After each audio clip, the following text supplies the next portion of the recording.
जा रहे हैं, फटाफट से क्लास को ज्वाइन करिएगा।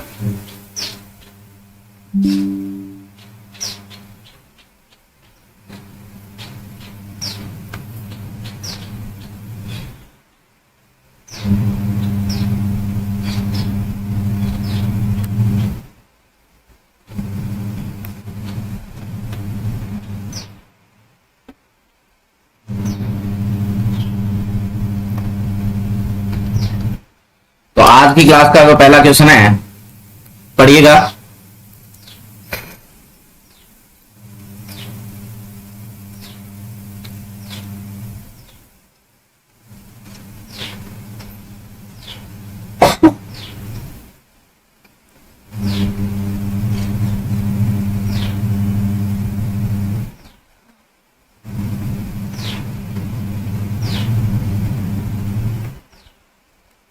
आज की क्लास का फर्स्ट क्वेश्चन है।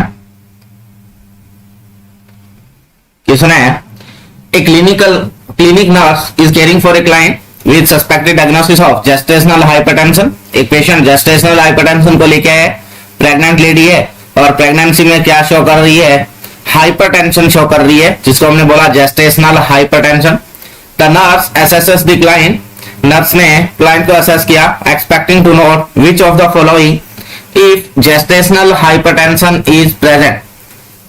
कि अगर जेस्टेशनल हाइपरटेंशन हुआ तो नीचे दिए गए में कौन कौन सी बातें जो है वो देखने को मिलेगी, ये बात आपसे पूछी जा रही है। तो जेस्टेशनल हाइपरटेंशन जो है वो प्रेगनेंसी में देखा जाने वाला मोस्ट कॉमन हाइपरटेंसिव डिसऑर्डर है। अगर आपको पूछे कि प्रेगनेंसी में देखा जाने वाला मोस्ट कॉमन हाइपरटेंसिव डिसऑर्डर कौन है,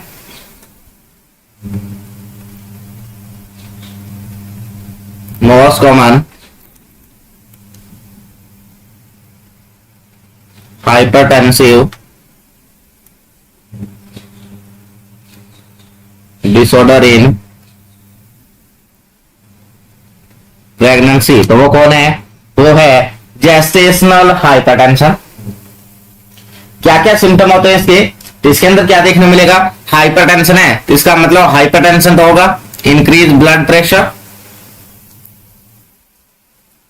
जिसको हाइपरटेंशन बोलोगे। तो एक सिम्टम तो क्या हो गया, इंक्रीज ब्लड प्रेशर हो गया। इसके अलावा क्या होता है, पेशेंट को प्रोटीन यूरिया देखने को मिलता है, प्रोटीन यूरिया। और जब प्रोटीन यूरिया होता है यानी कि यूरिन के अंदर प्रोटीन का रिलीज होता है धीरे धीरे, तो उससे क्या है, साथ में एडिमा देखने मिलता है। तो प्रोटीन यूरिया, एडिमा और इंक्रीज ब्लड प्रेशर यानी कि हाइपरटेंशन देखने मिलते हैं। समझ पा रहे हैं बात को। तो आपको पूछा गया है कि जेस्टेशनल हाइपरटेंशन के मरीज में कौन कौन से नीचे दिए गए सिम्टम प्रेजेंट होंगे। पहला कह रहा है एडिमा होगा, कीटोन यूरिया होगा और ओबेसिटी होगी। तो एडिमा तो होता है, ओबेसिटी कंफर्म नहीं है, ये नहीं कह सकते कि होगा योगा, कंफर्मेटरी नहीं है, ये हो भी सकता है और नहीं भी हो सकता है, स्पेसिफिक नहीं है। और कीटोन यूरिया जो है डायबिटिक कीटो एसिडोसिस में होता है, ना कि जेस्टेशनल हाइपरटेंशन में। तो ये पहली बात गलत हो गई है, फर्स्ट ऑप्शन गलत। दूसरा है एडिमा होगा, टैकीकार्डिया होगा, कीटोन यूरिया होगा। तो टैकीकार्डिया का भी कोई स्पेसिफिकेशन नहीं है ना, क्योंकि हाइपरटेंशन है तो जरूरी नहीं है टैकीकार्डिया होगा। और कीटोन यूरिया भी यहां नहीं होता है, तो ये ऑप्शन भी क्या है, गलत है। तीसरा है ग्लाइकोज यूरिया, ग्लाइकोज यूरिया डायबिटीज में देखने मिलता है, हाइपरटेंशन में इसका डायरेक्ट कोई रिलेशन नहीं है, तो ये भी नहीं होगा, हाइपरटेंशन होता है। ओबेसिटी ये नहीं कह सकते कि स्पेसिफिक सिम्टम है। चौथा कह रहा है हाइपरटेंशन होगा, एडिमा होगा, प्रोटीन यूरिया होगा। बिल्कुल सही बात है, तीनों के तीनों सिम्टम जो है वो स्पेसिफिक सिम्टम है, तीनों ही देखने को मिलते हैं। Right answer is D. तो राइट आंसर क्या रहेगा, डी रहेगा, डी। समझ पा रहे बात को। चलते हैं अगले क्वेश्चन की तरफ। A client who undergoes A gastric resection is at risk of developing dumping syndrome. एक मरीज है, मरीज का किस में गया है, गैस्ट्रिक रिसेक्शन के लिए गया है, मरीज में डंपिंग सिंड्रोम डेवलप होने के चांस है। The nurse monitor the client for, nurse client को मॉनिटर करेगी किसके लिए?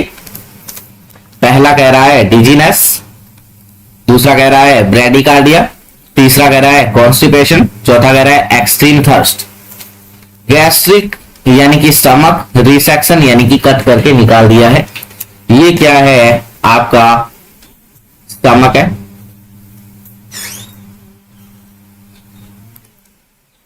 इस तरीके से ये जीआई सिस्टम का स्ट्रक्चर है।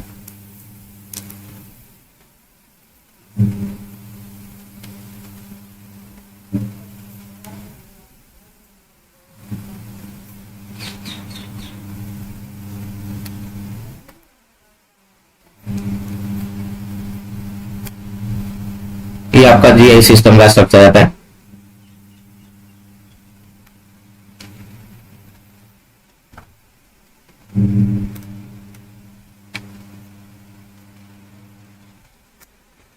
तो ये क्या है? आपकी ईसोफेगस है, ईसोफेगस।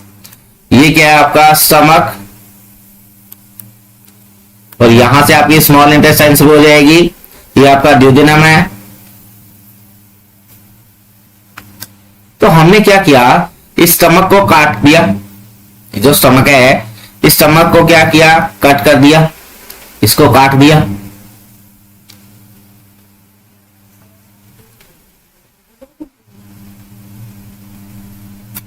इसको काट दिया और इसको काट करके किसके साथ में कनेक्ट कर दिया? डायरेक्ट ईसोफेगस के साथ। किसके साथ में? डायरेक्ट ईसोफेगस के साथ में। आपको पूछ रहा है ये करने से अब यहां क्या होगा? या डंपिंग सिंड्रोम डेवलप होने के चांस हो गए। क्या हो गए है? रिस्क है कि मरीज में क्या हो जाएगा? डंपिंग सिंड्रोम डेवलप होगा। डंपिंग सिंड्रोम क्या होता है? तो डंपिंग, डंप वर्ड से आया है, यानी कि जैसे ही मरीज खाता है, खाने के बाद सीधा का सीधा क्या हो जाता है? वो जो है बॉडी से क्या हो जाता है? एक्सक्रीट आउट हो जाता है, बॉडी में रुकता ही नहीं है। समझ, सारी की सारी बातें तुम्हें ध्यान रखनी है। पता कैसे लगता है? अगर डंपिंग सिंड्रोम हो जाए तो पता कैसे लगता है? डंपिंग सिंड्रोम की सिम्टम,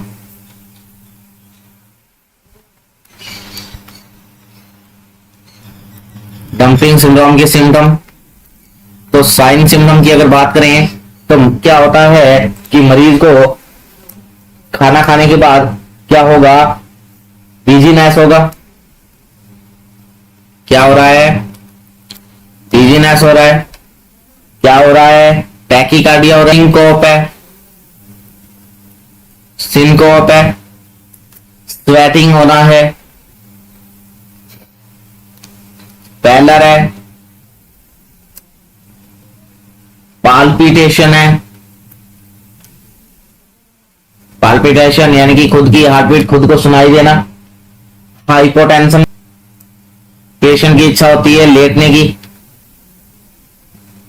समझ पा रहे बात को? अगर ये सारे के सारे सिम्टम अगर आपको खाना खाने के बाद दिखाई दे रहे हैं 5 मिनट से लेके 30 मिनट के अंदर अंदर, इसका मतलब मरीज में क्या हो गया है? डंपिंग सिंड्रोम हो गया है।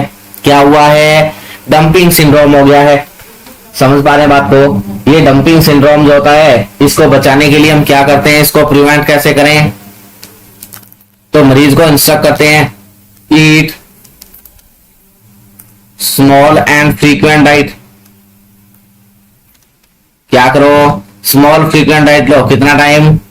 4 to 6 टाइम ए डे। और क्या करो? और क्या करो? इसके अलावा जो रहता है कि पेशेंट को बोलना होता है अवॉइड फ्लूइड विद फूड। खाना खाने बाद फूड को अवॉइड करो। Lie down after food, after eating food. खाना खाने के बाद तुरंत लेट जाओ। समझ रहे हैं कि नहीं बात? है ना? तो ये सारे के सारे काम आपने उसको इंस्ट्रक्ट करने होते हैं कि भाई अगर तुम ऐसे करोगे तो तुम इस डंपिंग सिंड्रोम से बच सकते हो। नहीं तो डंपिंग, डंप वर्ड से आया है। डंप का मतलब है गड्ढा, यानी कि जैसे ही मरीज खाता है उसको फीलिंग होती है तुरंत फ्लश होने की, और मरीज खाता है और फ्लश हो जाता है। समझ पाने बात को? तो क्या है? इसको हम बोलते हैं डंपिंग सिंड्रोम। तो आपको पूछा गया है कि कौन सा ऐसा सिम्टम क्लाइंट के लिए आप मॉनिटर करोगे जिसको आपको पता लग जाएगा कि मरीज डंपिंग सिंड्रोम में चला गया है। पहला कह रहा है डिजीनेस, दूसरा कह रहा है ब्रेडिकार्डिया। ब्रेडिकार्डिया नहीं, अगर टैकी होगा तो हम बोलेंगे, हमने अभी भी पढ़ा टैकीकार्डिया होता है ना, कॉन्स्टिपेशन नहीं होता है, इसमें तो साथ के साथ निकलता है, यानी कि डायरिया होता है। और एक्सट्रीम थ्रस्ट की कहानी यहाँ नहीं होती है ना। तो यहाँ राइट आंसर क्या रहेगा, तो 3 नंबर, 4 नंबर और 2 नंबर गलत है।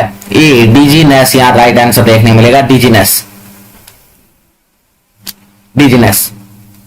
बढ़ते हैं अगले क्वेश्चन की तरफ। अगला क्वेश्चन है, a nurse is monitoring a client in telemetry unit who has recently been admitted with diagnosis of chest pain. मरीज को किसके साथ डायग्नोस किया है, चेस्ट पेन के साथ डायग्नोस हुआ है। हार्ट रेट आपने नोट की है, पैटर्न जो है वो किस पे, ये जो नीचे स्ट्रिप दे रखी है इसके ऊपर आप मॉनिटर कर रहे हो। The initial nursing action would be to, सबसे पहला आपका नर्सिंग एक्शन क्या रहने वाला है, ये बात आपको पूछी जा रही है। फर्स्ट नर्सिंग एक्शन आपका क्या रहने वाला है, तो ये जो आपको ईसीजी जो दिखाई दे रही है, ये ईसीजी क्या इंडिकेट कर रही है, क्या इसमें कहीं आपको कोई पी क्यू आर एस ऐसा कुछ दिखाई दे रहा है। अगर पी एब्सेंट हो, क्या पी एब्सेंट होती और क्यू आर एस प्रेजेंट होता तो आप क्या बोल देते कि पेशेंट किसमें है, एट्रियल फिब्रिलेशन में है,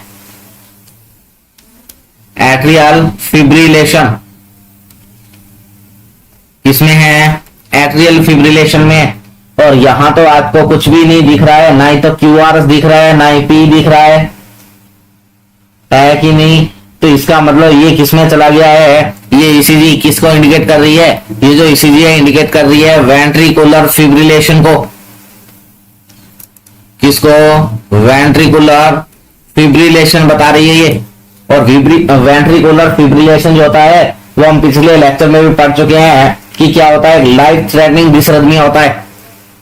ये क्या होता है, लाइफ थ्रेटनिंग डिसरिथमिया होता है। क्या होता है, लाइफ थ्रेटनिंग डिसरिथमिया होता है। कौन, आपका वेंट्रिकुलर फिब्रिलेशन जो है लाइफ थ्रेटनिंग डिसरिथमिया होता है। तो जब भी आपको ऐसी ईसीजी दिखाई दे या ऐसी ईसीजी आपके मॉनिटर पर आए तो तुरंत आपको मरीज को मैनेज करने के लिए मैनेजमेंट के तौर पे कुछ भी देखे बिना क्या शुरू करना होता है, सीपीआर करना होता है। और अगर आपने सीपीआर टाइम से शुरू कर दिया और उसके बाद मरीज को क्या किया है, डिफिब्रिलेट कर दिया है, तो मरीज की जान बचा सकते हो। तो पहले इसमें क्या करते हैं, सीपीआर शुरू करते हैं और उसके बाद डिफैब किया जाता है ताकि मरीज को क्या किया जा सके, बचाया जा सके। समझ पाए बात को। तो आपने क्या करना है, मरीज को तुरंत सीपीआर शुरू कर देना है। तुरंत से क्या करो, सीपीआर शुरू करो। तो पहला क्या कह रहा है, नोटिफाई द फिजिशियन। जब तक फिजिशियन आएगा मरीज सलट जाएगा, तो पहले नोटिफाई नहीं करेंगे। दूसरा कह रहा है इनिशिएट सीपीआर। हाँ, जब जैसे आपको ऐसी ईसीजी दिखाई दे तुरंत क्या करो, सीपीआर शुरू करो। ये बात जरूरी है, सीपीआर तो करना ही करना है। तीसरा है continue to monitor the client and the heart rate pattern. Continue क्या करना है, जब ये ईसीजी आ गई है, इसने बता दिया है कि मरीज तो किसमें है, वेंट्रिकुलर फिब्रिलेशन में है, और कब वीएफ से वीटी में जाएगा और मरीज सलट जाएगा पता ही नहीं लगने वाला है, या तो टाइम ही नहीं मिलेगा। समझ पा रहे बात को। तो ऐसा नहीं करना है, देखते नहीं रहना खड़े खड़े। और ये कह रहा है एडमिनिस्टर ऑक्सीजन। ऑक्सीजन देने से क्या होना, ऑक्सीजन तो दो साथ साथ, पर उसके अलावा सीपीआर जरूरी है। सबसे पहले क्या करो, सीपीआर शुरू करो, ये इंपॉर्टेंट बात रहती है। तो यहाँ बी जो है वो राइट आंसर रहेगा, सीपीआर करो और सीपीआर के बाद में डीफैब का जरूरत पड़ेगा। तो राइट आंसर क्या है, बी। सीपीआर क्यों करते हैं, क्योंकि सीपीआर करने का कारण होता है कि जब भी मरीज वेंट्रिकुलर फिब्रिलेशन में चला जाता है तो मरीज का कार्डियक आउटपुट नहीं आता है, या क्या नहीं होता है, इस कंडीशन में क्या नहीं होगा, there is no cardiac output. यहां क्या नहीं है, यहां कार्डियक आउटपुट नहीं है। और कार्डियक आउटपुट नहीं है तो क्या है, मरीज को जब कार्डियक आउटपुट नहीं होगा तो वो सर्वाइव कैसे करेगा। तो लाइफ मेंटेन करने के लिए सीपीआर शुरू कर दो फटाक से। चलते हैं अगले क्वेश्चन की तरफ। The nurse is caring for a client who just entered the emergency department. एक नर्स क्या कर रही है, क्लाइंट की केयर कर रही है, क्लाइंट इमरजेंसी डिपार्टमेंट में आया है, the client has a medical diagnosis of pneumonia and dehydration, मरीज किसके साथ में डायग्नोस हुआ है, न्यूमोनिया और डिहाइड्रेशन के साथ में। Vital signs are blood pressure उसका 76/42 mmHg है, heart rate 116 beat per minute है, रेस्पिरेशन 22 बीट पर मिनट है, और उसका पल्स ऑक्सीमीटर रीडिंग जो है रूम एयर के ऊपर 95% है, एंड टेम्परेचर 102.7 डिग्री फ़ारेनहाइट है।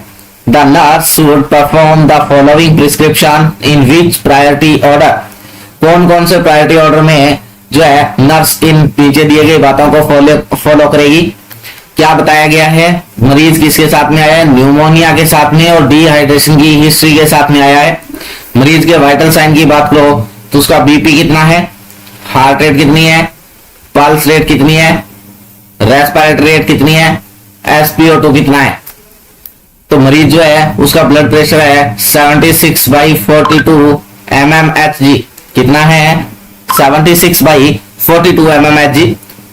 मरीज का रेस्पिरेटरी रेट जो है वो 22 breath per minute, 22 breath per minute, और pulse rate 116 breath per minute, beat per minute sorry.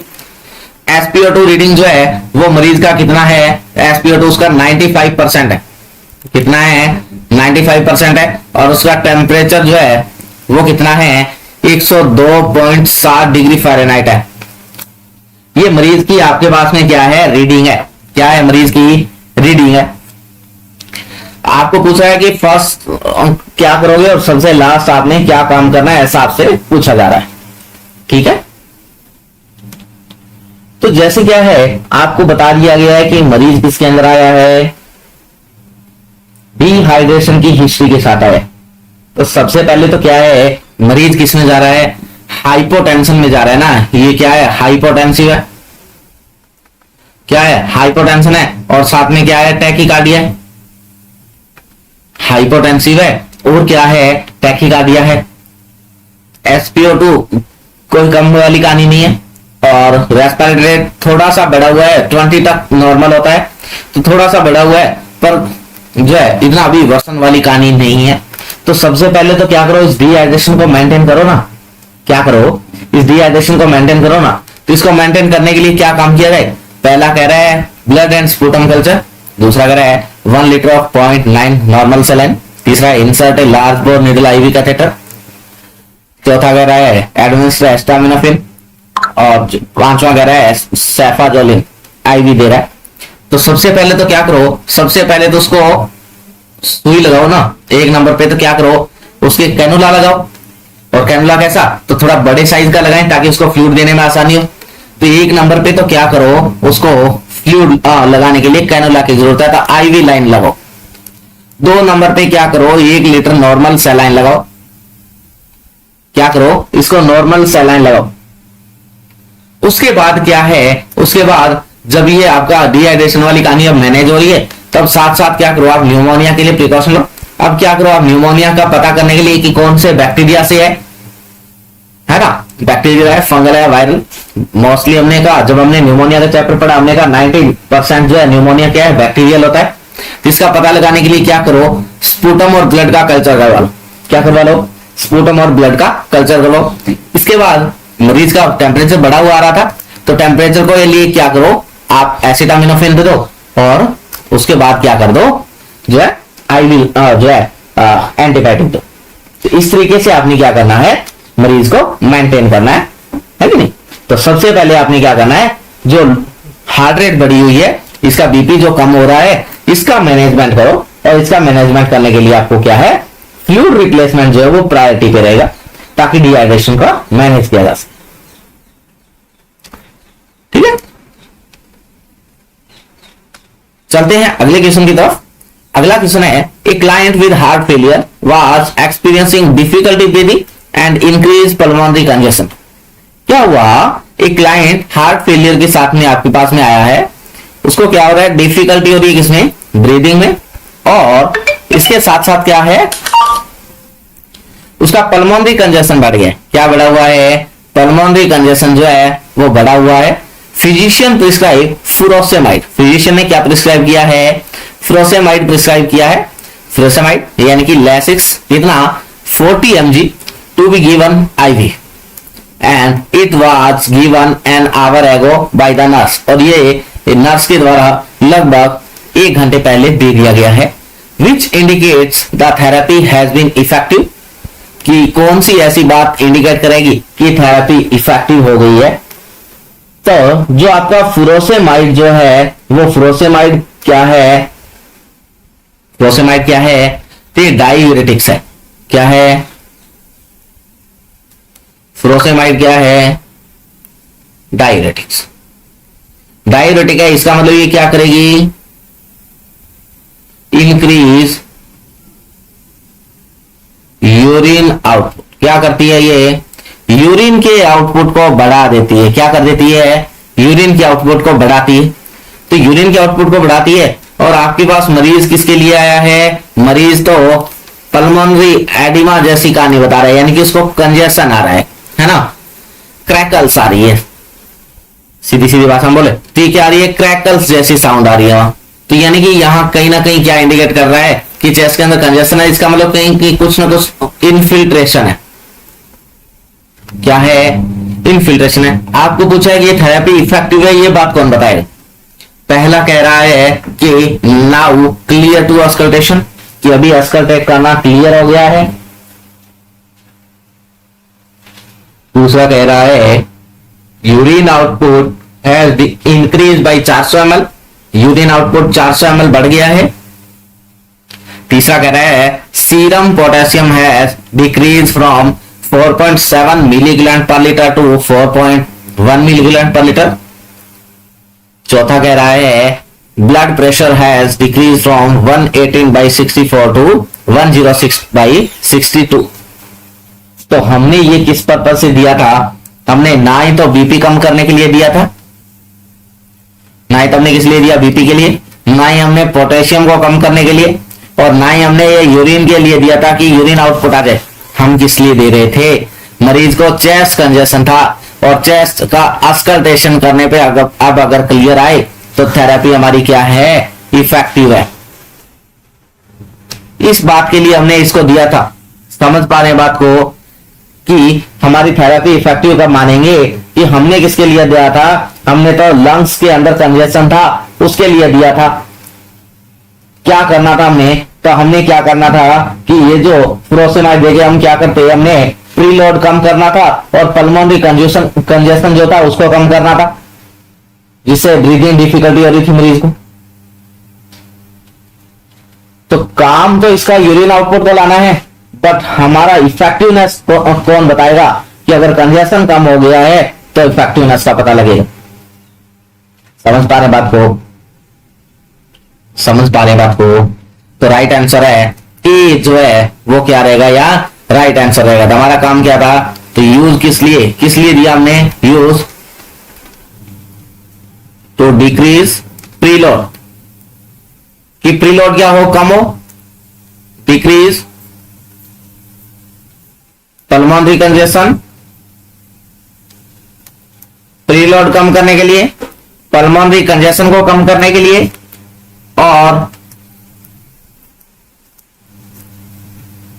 Decrease difficulty breathing.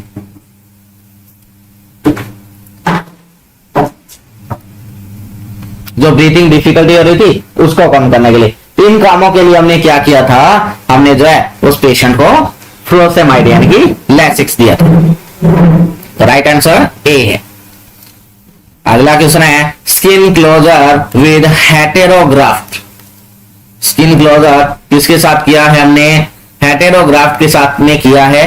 Client क्या था, बर्न इंजरी का था, किसका था, बर्न इंजरी का था। And the client asked the nurse about the meaning of a heterograft. Client nurse से पूछ रहा है कि ये हेटेरोग्राफ्ट का मतलब क्या होता है, बताइएगा जरा। The client, nurse tell the client that a heterograft is skin from, कि हेटेरोग्राफ्ट स्किन किससे लेते हैं। समझ पा रहे बात को, ये बात आपसे पूछी गई। एक होता है एलोग्राफ्ट,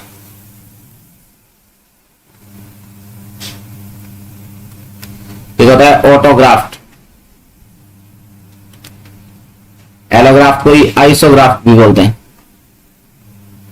और एक है हेटेरोग्राफ्ट।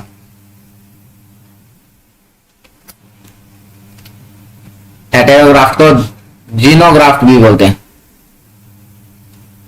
एलोग्राफ्ट या आइसोग्राफ्ट में क्या होता है कि कोई ब्लड रिलेशन वाला पर्सन है या कोई सेम स्पेसीज अनदर ह्यूमन वगैरह से ले लिया, यानी कि जो सेम स्पीसीज से लेते हैं, वो ग्राफ्ट क्या है, एलोग्राफ्ट या आइसोग्राफ्ट है। ऑटोग्राफ्ट सेल्फ बॉडी, खुद की बॉडी से जो निकालते हैं, दैट इज ऑटोग्राफ्ट। और हेटेरोग्राफ्ट अनदर स्पीसीज से जो लिया जाता है, जो दूसरी स्पीसीज से लेते हैं वो क्या है, वो हेटेरोग्राफ्ट या जीनोग्राफ्ट होता है। जैसे क्या, तो जैसे, और आप कह सकते हो कि हेटेरोग्राफ्ट जो है वो मोस्ट कॉमन यूज ग्राफ्ट है, और उसमें पिग स्किन यूज करते हैं।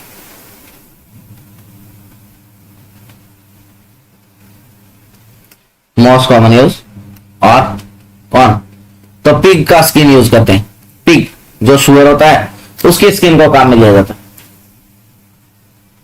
ऐसा क्यों, पिग स्किन क्यों करते हैं, क्यों, क्योंकि ये आसानी से मिल जाती है, अवेलेबिलिटी जो है वो इसकी अच्छी है, बिकॉज ऑफ इट्स अवेलेबिलिटी। इसकी अवेलेबिलिटी जो है वो क्या है, अच्छी है, ये जल्दी अवेलेबल हो जाता है, इसलिए हम क्या करते हैं जो है पिग स्किन लेते हैं। और एक क्या है, कंपेटिबिलिटी ज्यादा है, रिलेटिवली कंपेटिबल। क्या है, कंपेटिबल है किसके साथ में, with human skin. Relatively compatible with human skin, human की स्किन के साथ में भी क्या है, ये अच्छा कंपेटिबल है। तो पहला आपको कह रहा है कि हेटेरोग्राफ्ट किसको बोलोगे, कैडावर पर्सन जो लेते हैं वो नहीं, अनदर स्पीसीज, यस, जो दूसरी स्पीसीज से लिया जाता है उसको हेटेरोग्राफ्ट या जीनोग्राफ्ट। वन क्लाइंट से ले रहे हैं वो नहीं है, और सिंथेटिक नहीं है, तो दूसरा जो है वो क्या है, राइट आंसर इज सेकंड।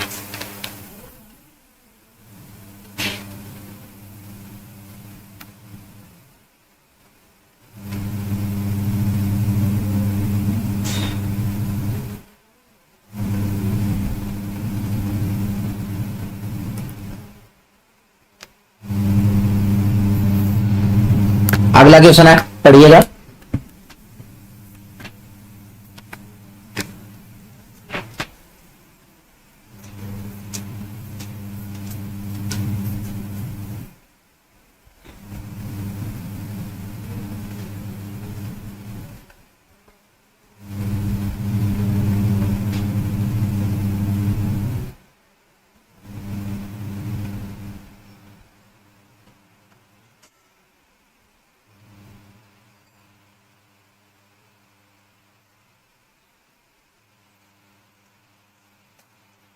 तो क्वेश्चन क्या कह रहा है,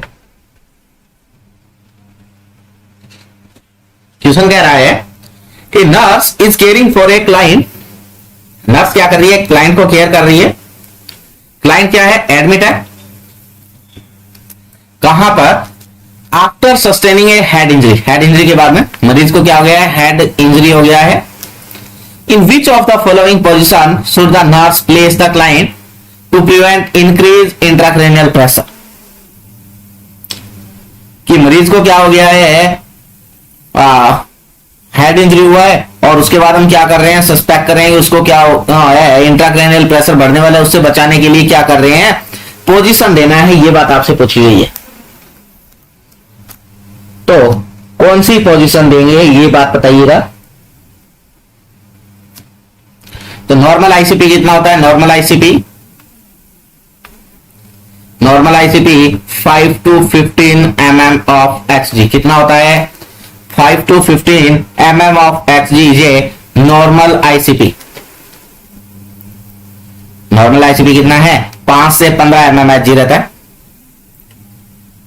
एवरेज अगर बात करें तो 10 mm hg, कितना, 10 mm hg एक नॉर्मल आईसीपी होता है। है ना। नॉर्मल आईसीपी कितना 10 mmHg। अब क्या है कि जब क्या हो जाए कोई जो आपकी आईसीपी है, इस आईसीपी के बढ़ने का मोस्ट कॉमन कॉज कौन होता है? तो most common cause head injury, और हेड इंजरी का मोस्ट कॉमन कॉज कौन है?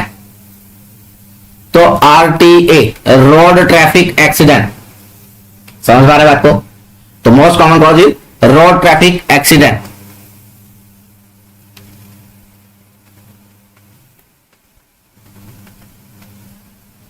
Road traffic accident, it is a most common cause of increase ICP. Increase ICP होने का अर्ली साइन आपको पूछा जा सकता है। अर्ली साइन, तो अर्ली साइन आप क्या बताओगे? Restlessness and irritability,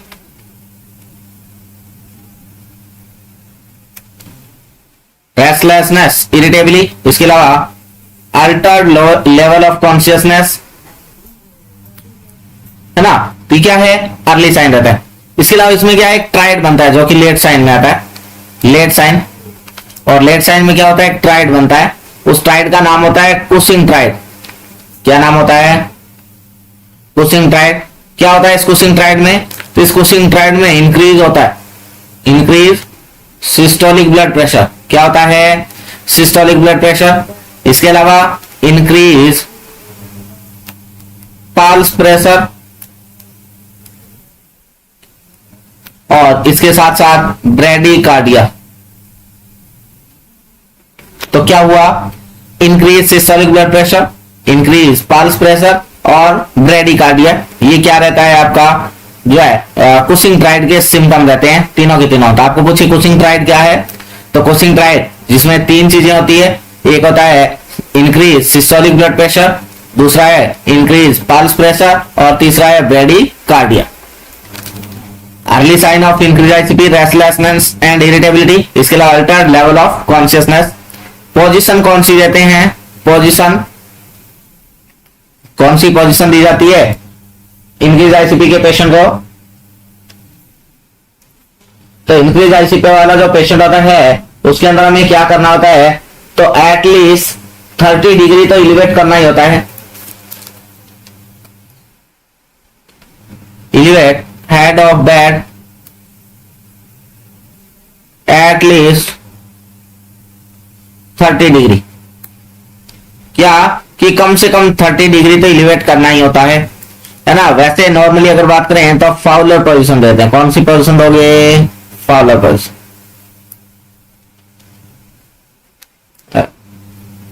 semi Fowler होती है, सेमी फाउलर 30 to 45 देते, सेमी फाउलर पोजीशन दी जाती है ना। तो इस तरीके से आपने क्या करना होता है? मैनेज करना होता है।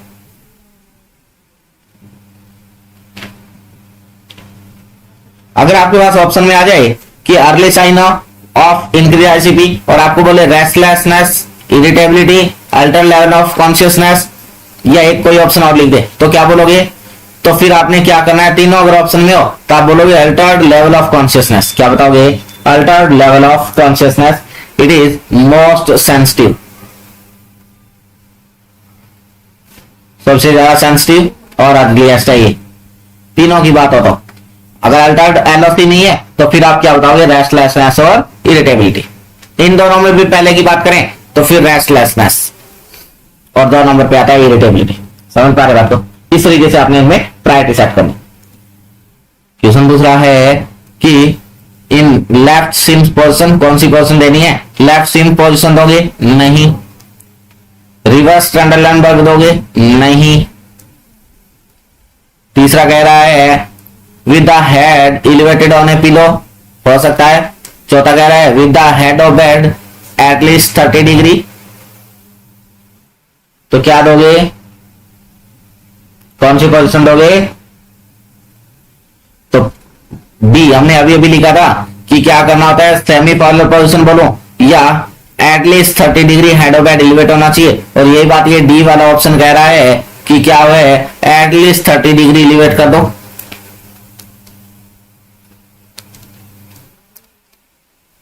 तो राइट आंसर क्या रहेगा? Right answer is D. D क्या है? राइट आंसर है।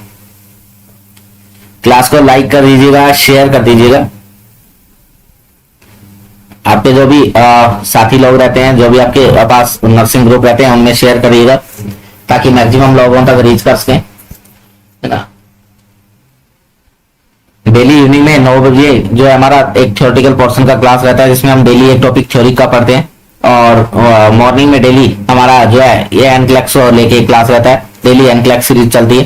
तो क्लास को शेयर करिएगा मैक्सिमम लोगों तक, और क्लास को लाइक करना ना भूलिएगा।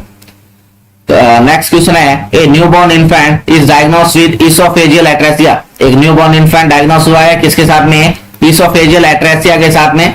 The nurse assess the infant knowing that A typical finding in this disorder is. क्या है कि नर्स कौन सी ऐसी टिपिकल फाइंडिंग है इस डिसऑर्डर में जानेगी। पेशेंट किसके साथ में, बच्चा किसके साथ डायग्नोस हो गया है? Oesophageal atresia. आपने डिजीज का नाम सुना होगा, TEF and EA। Full form क्या है इसका? तो ट्रैकियो oesophageal fistula and oesophageal atresia. TEF and EA, ट्रैकियो oesophageal fistula and oesophageal atresia. Fistula word का मतलब होता है, फिस्टुला का मतलब होता है abnormal opening between two body organ, और एट्रेसिया का मतलब होता है absent body organ, absent opening, absent opening. जो नॉर्मल होती है वो भी अगर एब्सेंट है उसको भी आप बोलोगे एट्रेसिया। तो क्या है? इसोफेजियल एट्रेसिया है। अब क्या है ये इसोफेगस का काम क्या है? ये इसोफेगस है आपकी, ये आपका क्या है? इसोफेगस है। ये क्या है? स्टमक। इस तरीके का क्या है? स्ट्रक्चर। ये इसोफेगस जो है ये क्या है? इस तरीके से जुड़ी हुई है लगातार कंटिन्यूटी में। अब ये इसोफेगस क्या है अगर इस तरीके से हो?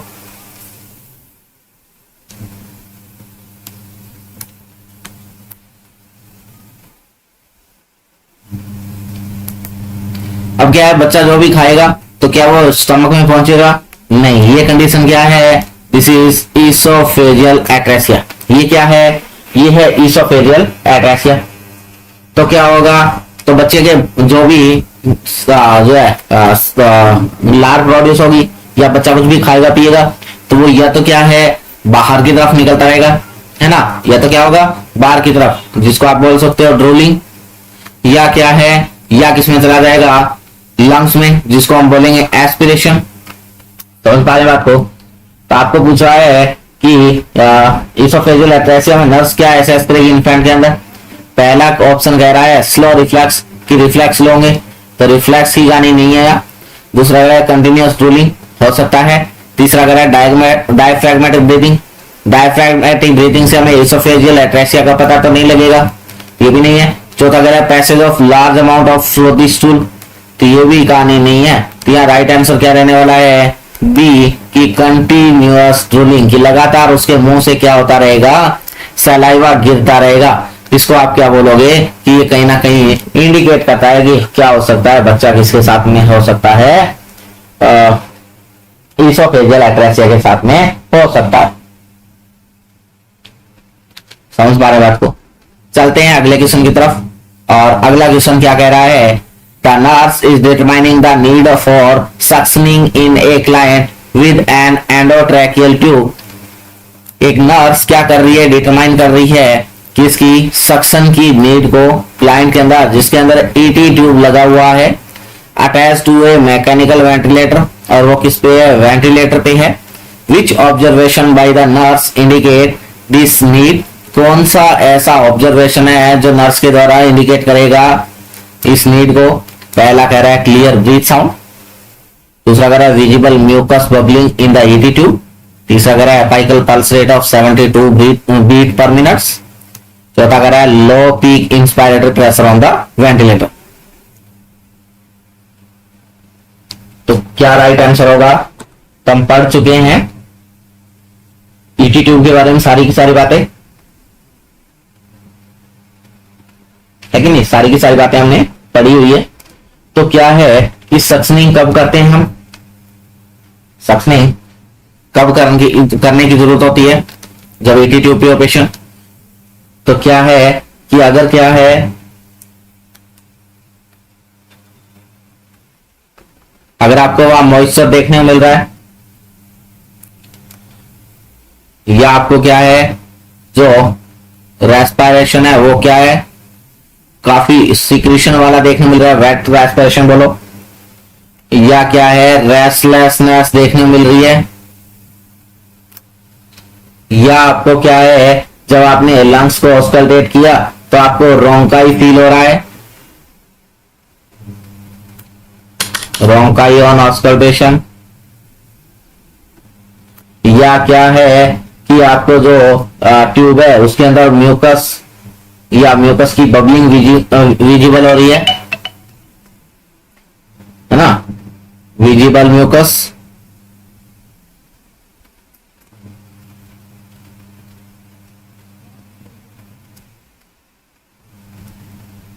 बबलिंग इन ईटी ट्यूब। इसके अलावा या क्या है जो पीक इंस्पायरेटरी प्रेशर है वेंटिलेटर का वो बढ़ गया है,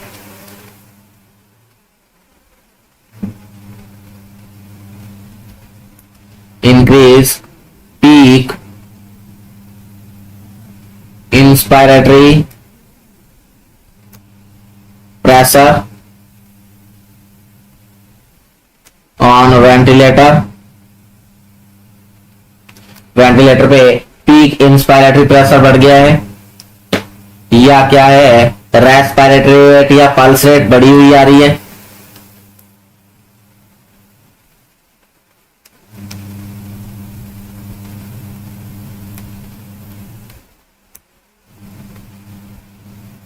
तो अगर ये सारे के सारे कारण आपको देखने को मिल रहे हैं या इनमें से कोई एक देखने को मिलता है तो आप कह सकते हो कि हमें किस चीज की जरूरत है, हमें क्या करना चाहिए, सक्शनिंग की जरूरत है। पहला है क्लियर ब्रीथ साउंड। जब ब्रीथ साउंड क्लियर है तो हमें काहे को सक्शन करना है, तो फिर तो सक्शन की जरूरत ही नहीं है, तो ये बात तो गलत हो गई है। दूसरा है visible mucus bubbling in the ET tube. ET tube के अंदर म्यूकस के बबल्स देखने को मिल रहे हैं, हाँ ये बात सही है कि यहाँ सक्शनिंग की जरूरत है। तीसरा कह रहा है apical pulse rate of 72 beat per minute, ये नॉर्मल है, तो नॉर्मल पल्स रेट है। चौथा है low peak inspiratory pressure on the ventilator, कि जो वेंटिलेटर है उस पर लो इंस्पायरेटरी प्रेशर आ रहा है, तो इसका मतलब कहीं ना कहीं क्या है जो हमारा मैकेनिकल वेंटिलेटर सिस्टम है उसमें क्या है लीक है। ये किसको इंडिकेट करता है? Leakage in mechanical ventilator system.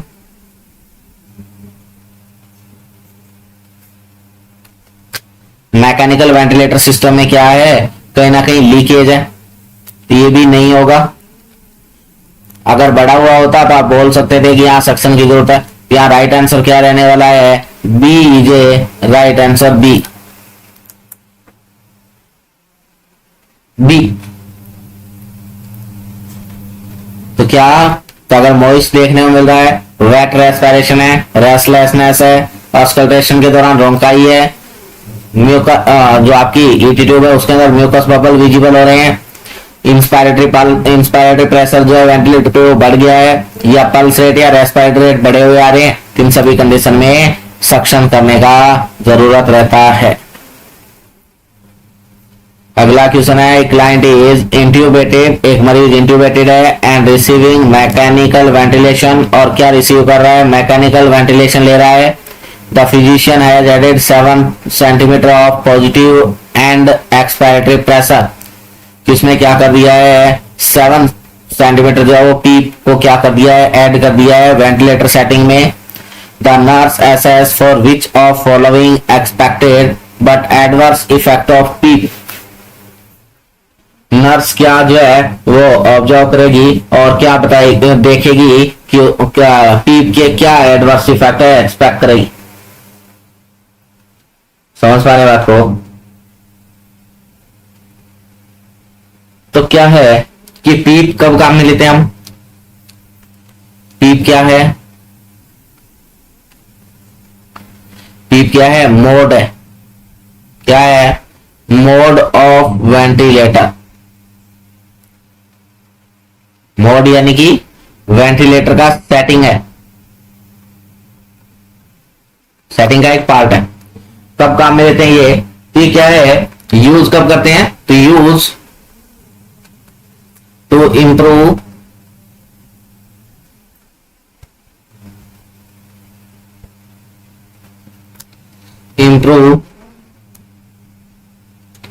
oxygenation and prevent from atelectasis. Atelectasis का मतलब क्या होता है? कोलैप्स बोलूं या डिस्ट्रक्शन ऑफ एल्वियोलर वॉल।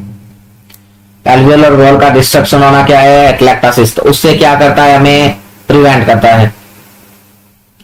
और गैस एक्सचेंज को क्या करता है? बढ़ाता है। Enhance gas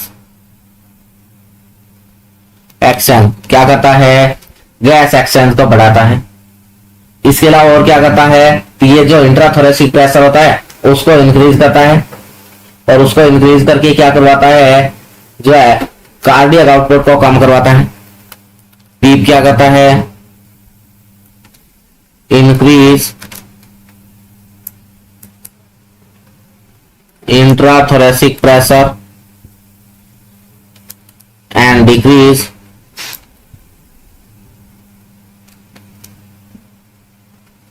cardiac output. और क्या करता है? कार्डियक आउटपुट को कम करता है। समझ पा रहे बात को? तो क्या है कि आपको पूछा जा रहा है कि पी मोड जो है उसके लिए क्या एडवर्स इफेक्ट को असेस करेगी? पहला कह रहा है decrease peak pressure on the ventilator, कि वेंटिलेटर पे पीक प्रेशर को कम करेगा। दूसरा कह रहा है increase temperature from 98 to 100 degree Fahrenheit directly. तीसरा कह रहा है decrease heart rate from 78 to 64। और चौथा कह रहा है systolic blood pressure decrease from 122 to 98। तो हमने कहा कि कार्डियक आउटपुट को कम करवाता है इंट्राथोरेसिक प्रेशर को बढ़ा के, जिससे क्या होगा? सिस्टोलिक बीपी कम होगा। तो राइट आंसर क्या है? राइट आंसर डी क्या रहने वाला है? D J right answer D. समझ पा रहे बात को? ये सारी की सारी बातें जो है वो रहती है ट्यूशन से रिलेटेड। सो आज के लिए इतना ही, मिलेंगे नेक्स्ट लेक्चर के अंदर। तो क्लास को शेयर करना, लाइक करना और जो है मैक्सिमम लोगों तक इसको रीच करवाइएगा, ताकि जो है मैक्सिमम लोग इसका बेनिफिट उठा सकें। सो आज के लिए इतना ही। Thank you so much.